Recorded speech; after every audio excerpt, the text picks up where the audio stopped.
What's going on, Spurs fans? For years, Devin Vassell has been viewed as one of the cornerstones of San Antonio's rebuild. He was drafted to be a modern NBA wing. He developed into a legitimate three-level scorer.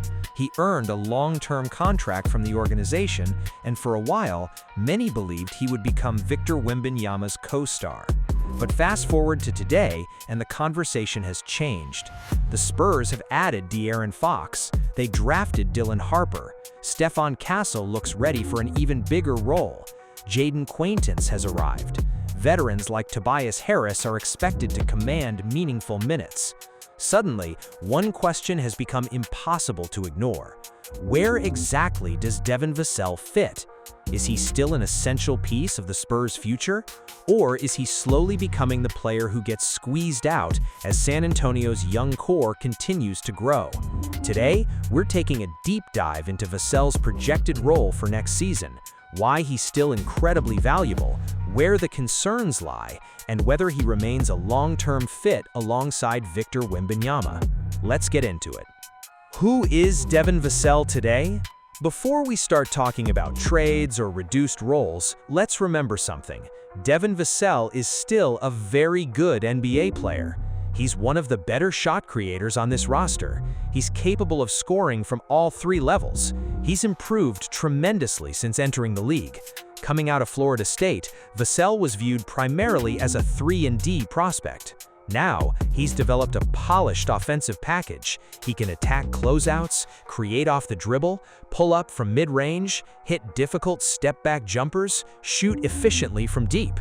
He's become much more than simply a spot-up shooter. That's valuable. Every championship team needs players who can manufacture offense when the play breaks down. Vassell can do exactly that. The offense is changing. Here's where things get interesting. For the first time in his NBA career, Devin Vassell won't be asked to carry the offense. Think about who's handling the basketball now. De'Aaron Fox, Dylan Harper, Victor Wembanyama, Stephon Castle. Those four players will likely initiate most offensive possessions. That means Vassell's responsibilities change dramatically. Instead of creating 20 shots every night, he may only need 12. Instead of forcing difficult pull-up jumpers, he can attack rotating defenses. Instead of being the primary scorer, he becomes one of the league's better complementary scorers. Ironically, that may actually make him a more efficient player. The perfect third or fourth option. Every championship team has one player who quietly scores 18 points without forcing the issue. Think about players like Chris Middleton during Milwaukee's championship run, Aaron Gordon in Denver, Andrew Wiggins with Golden State. They weren't always the focal point, but they punished defenses whenever attention shifted elsewhere. That could become Devin Vassell. Imagine defenses doubling Victor, Fox collapsing the defense, Harper attacking downhill. Where's the weak side? Probably Devin Vassell. Open, ready to shoot, ready to attack, ready to make defenses pay. That's a dangerous role. His shooting becomes even more important. Spacing around Victor Wembanyama is everything. The Spurs know this. If teams are constantly helping off your wings, Victor has less room to dominate. Vassell solves that problem. He's respected as a shooter. Defenders can't simply leave him. That gravity creates space. Sometimes players impact offenses without touching the basketball. That's exactly what elite floor spacers do. Defensive expectations. Now let's discuss the other side of the ball. When Vassell entered the league, defense was considered his biggest strength. Over the years, as his offensive role increased, his defensive consistency occasionally dipped. That's understandable. Carrying a large offensive load takes energy. But next season, he may finally return to focusing more on defense. Imagine this defensive lineup. Castle guarding the opposing point guard, Fox applying pressure, Victor protecting the rim, Jaden Quaintance controlling the paint. Now Vassell can guard opposing wings instead of constantly carrying offensive responsibilities. That's where he thrives. Length, discipline, active hands, good instincts. If the Spurs truly want to become a top 3 defensive team, they need Vassell buying completely into that role.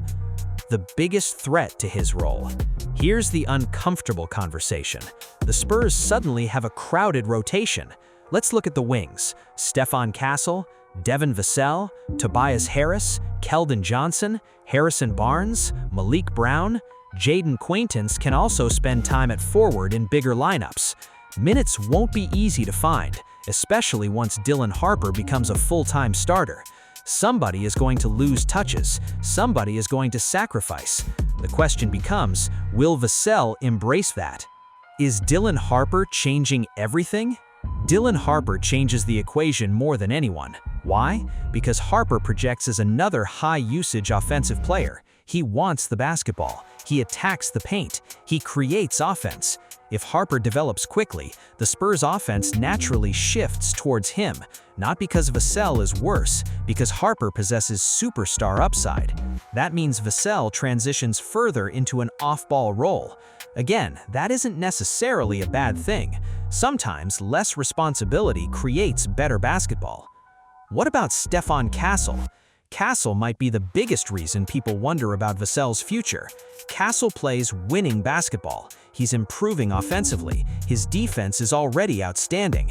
His playmaking continues to develop. If Castle becomes a borderline all-star, he's going to play huge minutes, no questions asked.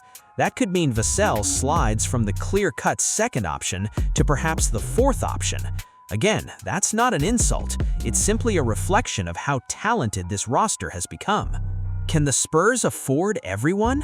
Another storyline that will continue to follow Vassell is finances. The NBA is becoming increasingly expensive.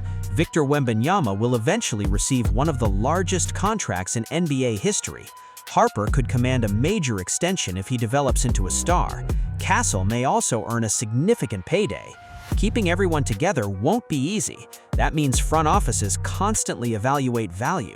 If another player can provide similar production for less money, hard decisions eventually arrive. That's simply modern NBA roster building. Why the Spurs still need him. Despite all these questions, I think people underestimate just how important Devin Vassell remains. Championship teams don't win with 5 stars. They win with complementary players who know exactly who they are. Vassell doesn't need to average 25 points. He needs to shoot efficiently, play strong defense, move without the basketball, take advantage of mismatches, hit big shots late in games. Those winning plays don't always show up in headlines, but coaches love them. Here's how I envision next season. Offensively, he's one of the primary floor spacers, secondary shot creator, late clock scorer, transition shooter. Defensively, starting wing defender, switchable perimeter option, reliable help defender. Leadership, one of the longest tenured Spurs. Young players will naturally look toward him. He's been through rebuilding seasons. He understands the culture. That matters. Now let's address the question many fans are asking. Could Devin Vassell eventually be moved? The honest answer is yes. Not because the Spurs want to get rid of him, because good players always have value. If San Antonio eventually identifies another superstar opportunity, Vassell's contract and talent make him one of the franchise's most attractive trade assets.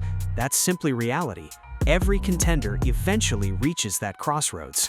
Would moving him improve the roster? Would keeping him maximize Victor's championship window? Those are questions only the front office can answer. Personally, I don't believe Devin Vassell is being phased out. I think he's being redefined. There's a huge difference. His numbers might actually decline slightly. Maybe he averages fewer shot attempts. Maybe he scores a couple fewer points per game. But efficiency could rise. His defense could improve. His overall impact could become even greater. Sometimes winning requires sacrificing statistics. The best teams understand that, and I think Devin Vassell is capable of making that adjustment. When I picture the Spurs at full strength, Victor Wembanyama is the franchise centerpiece. Dylan Harper becomes one of the primary creators. De'Aaron Fox pushes the pace in pressurous defenses. Stephon Castle becomes an elite two-way wing. So, where does Vassell fit? He becomes the ultimate connector, the player who keeps the offense flowing, the reliable shooter defenses can't ignore, the wing who can create his own shot when the offense stalls, the veteran presence who understands what winning basketball looks like. Not every championship team needs 4 superstars. Sometimes the difference between winning and losing is having a player like Devin Vassell willingly embrace the role that helps everyone else succeed. So when people ask whether Devin Vassell is still a good fit for the Spurs, my answer is yes, absolutely. His role may not be as glamorous as it once appeared. He may not lead the team in scoring. He may not be the second option much longer, but that doesn't make him less valuable. In fact, if he embraces becoming an elite two-way complementary wing, he could become one of the biggest reasons this team takes the next step toward championship contention. The real question isn't whether Devin Vassell can fit with this roster, it's whether he can embrace a role that prioritizes winning over individual numbers. If he can, the Spurs may have exactly the type of player every championship team needs. But now I want to hear from you. Do you think Devin Vassell is still a core piece of the Spurs' future, or do you believe he'll eventually be phased out as Dylan Harper, Stephen Castle, and the rest of the young core continue to develop? Let me know your thoughts down in the comments. If you enjoyed this video, don't forget to like, subscribe, and turn on notifications so you never miss the latest Spurs news, analysis, and off-season coverage. As always, thanks for watching, and I'll catch you guys in the next one.